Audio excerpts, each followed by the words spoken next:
Okay, you're not going to believe this story. It's got everything: a top Department of Justice official, a dating app, a secret undercover operative, and a recording that just completely blew the lid off a massive political scandal.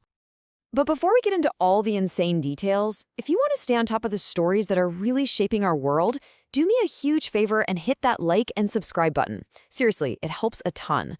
All right, let's get into it. So just picture this for a second. You're a high-ranking official at the Department of Justice. You decide to hop on a dating app. I mean, what could possibly go wrong? You're swiping, you get a match, you plan a date. Seems pretty normal, right? Nothing to see here. Yeah, well, in this case, literally everything went wrong. This wasn't just some awkward dinner. We're talking about a career-ending, national scandal-level bad date. So let's break down who's who in this whole mess. The official is a guy named Joseph Schnitt. He's the acting deputy chief at the DOJ.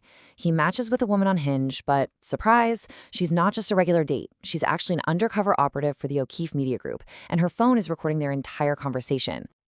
And believe me, they weren't just making small talk on this date. Oh no, that recording contained an absolute bombshell about one of the most sensitive subjects in the entire country right now, the Jeffrey Epstein files.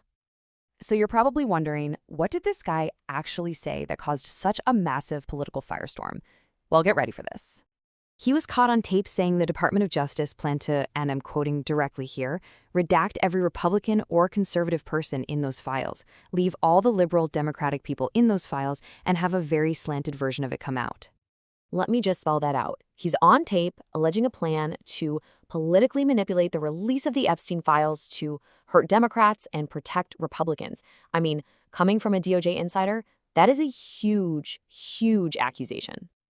But wait, it gets crazier. Schnitt then lays out this major internal power struggle. He claimed that Attorney General Pam Bondi, who he says just wants whatever Trump wants, was fighting with the FBI's Dan Bongino, who was apparently pushing back, saying, no, these files have to be released. So when your own official gets caught on tape saying that, you'd think the Department of Justice would have a super professional, super serious response, right? You know, maybe a carefully written press release, a formal statement to try and calm everyone down? Nope, not even close.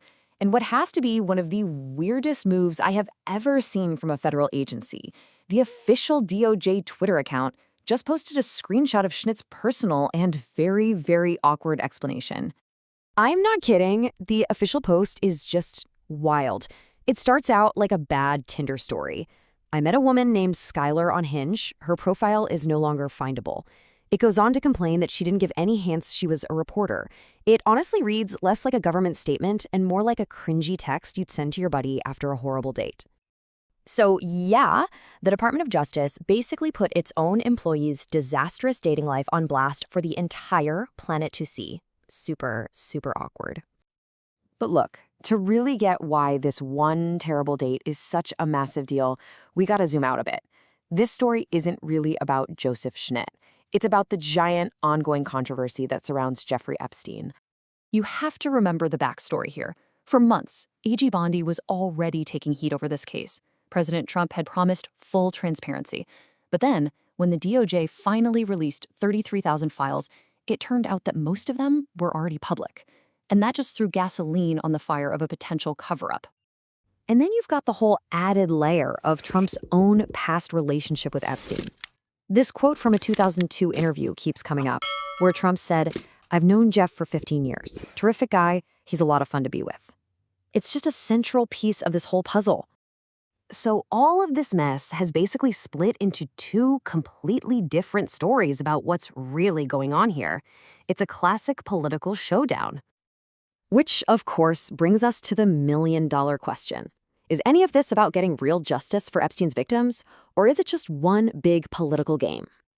Okay, so on one side, you've got people saying this is a straight-up cover-up, plain and simple, designed to protect powerful people who were connected to Epstein.